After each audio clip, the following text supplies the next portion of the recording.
I una vegada més anem a saludar a Isaac Lara, que és tècnic de Relacions Territorials de la Niuada, que ve a parlar-nos de les jornades d'innovació agroalimentària que van tindre lloc el passat 12 i 13 de maig, dijous i divendres, i que jo crec, Isaac, que hauries de contar-nos algunes de les conclusions a les que vau arribar en aquestes dues jornades que degueren ser de molt de profit per a la gent emprenedora i gent que està intentant buscar, no? I emprendre d'una altra manera. Bona vesprada. Hola, bona vesprada, Loles. Com ja sabeu, la Panderola sempre és el nostre programa de referència.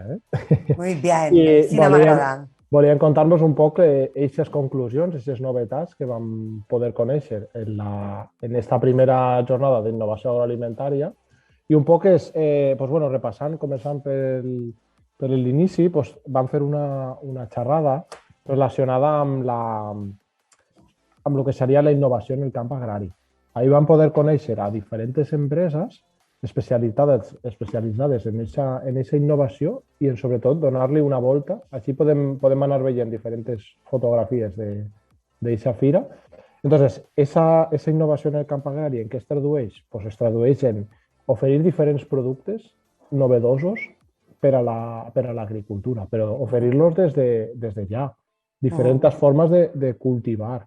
Va aparèixer el concepte de lo que seria te diré, que se m'ha anat... Sobirania alimentària? Això mateix, aquest concepte. Ah! Estàs al meu cap, Mente ràpida!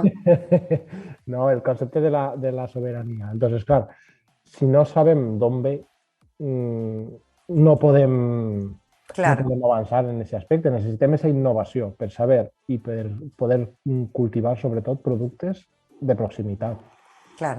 I consum de proximitat. Mira, a l'Ajuntament de Castelló, des de la Regidoria de Transició Ecològica dirigida per Fernando Navarro, se volen plantejar en setembre el fer un mercat en productes de proximitat del llaurador que té el seu tros i que ell cultiva i vendreu. Entonces, els que fan producte biològic no volen que els altres fiquen el producte, però per a mi és un error. És a dir, està bé que se defense l'agricultura ecològica, però el iaio, el tio, l'home que té un tros i que cultiva tota la vida les mateixes tomates que són del cantó, perquè no té que tindre un lloc per a vendre la tomata, la ceba, la pebrera, el que siga, la batjoca al costat de l'eco. No serà més ecoixa que el producte eco que te ve de fa 200 quilòmetres? Al final, ecologia és contaminació per aire, per terra o per mar, no? Dic jo. Sí, no, tens tota la raó, Loles. Disculpeu.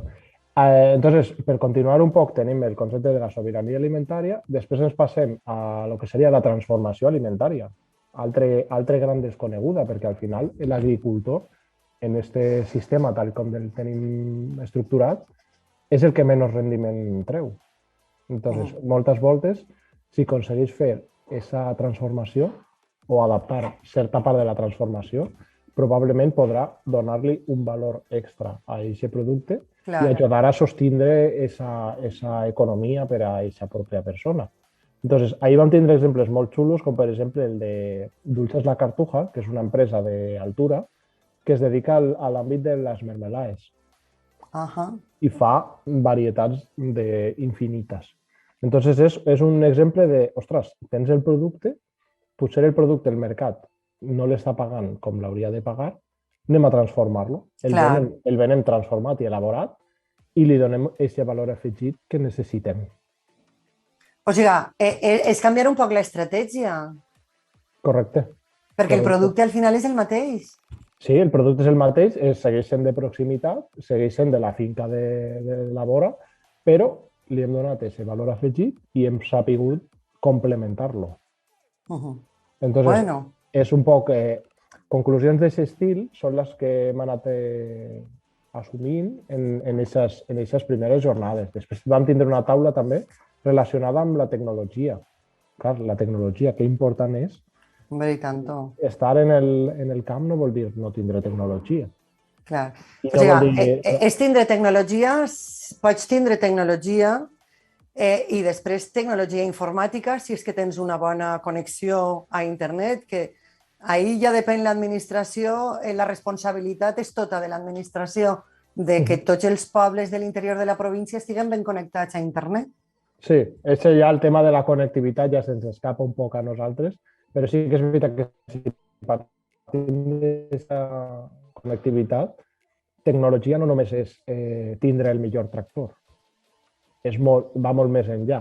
Vale? Pues, per exemple, tenim el que serien... va vindre una empresa que està a Vila-real, que és Vilamico, que és una empresa destinada al cultiu de xampinyons. Sí. No sé si alguna volta has vist tu com es cultiven els xampinyons, però és impressionant.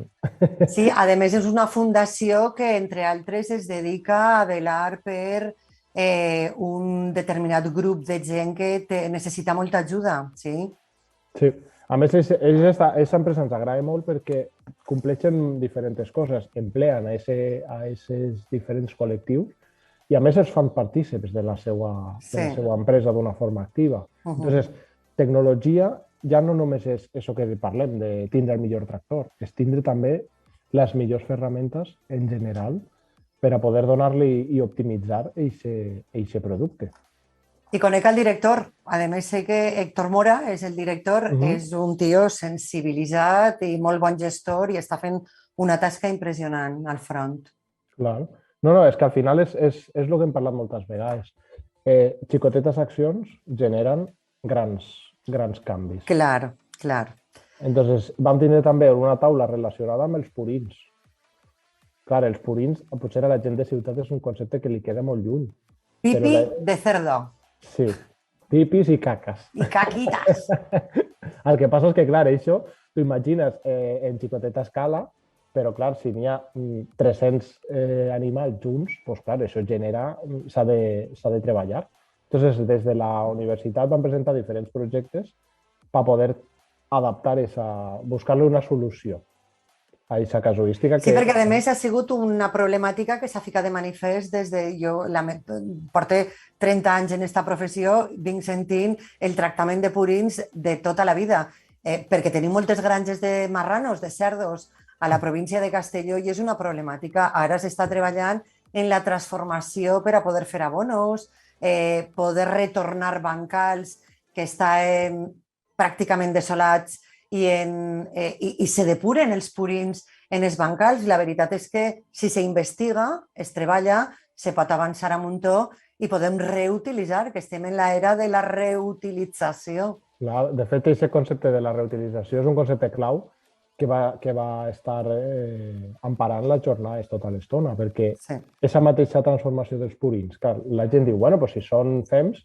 es tiren al camp i ja està, però clar, és la quantitat de fems. Clar. S'ha de treballar, no es pot tirar tal qual. És que tanta quantitat pot cremar i contaminar. Té que estar tot en la seva mesura. La veritat és que he vist les imatges, està en gran part dels alcaldes que formen part de la Niuada, del pacte de la Niuada. La plana Alta Nord, sí. Efectivament. Doncs no res, Isaac, algo més ràpidament per comentar? Sí, després te volíem comentar també, estem molt agraïts d'aquesta part d'autoritats que van assistir, perquè gràcies a aquesta qüestió també, amb la Conselleria d'Agricultura, anem a organitzar una espècie de jornades de sensibilització relacionades amb el compost. Molt bé. Unes activitats plantejades per a aquesta ciutadania, seguir apropant el coneixement de les administracions a la ciutadania directament. Mira, tot el que siga ficar de manifest el món rural de la província de Castelló, ajudar a que continue caminant per el camí del futur, de l'adaptació als temps que corren, d'estar en el mercat, d'ajudar a créixer, ahí estarà la panderola. Jo te volia comentar una coseta ja per acabar, que segur que te farà curiosa. I és que va vindre una empresa que ha creat un teixit vegà, substitut del cuir animal, que es fa amb la pell del caqui.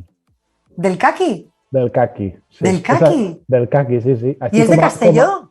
Com a data concreta és valenciana. No sé exactament de quin punt, però sí que és d'ací de... Pues m'encanta, m'encanta. Eixa te l'he guardat per l'última perquè dic, segur que li encanta. M'encanta perquè això és I+D+I, és a dir, investigar, saps?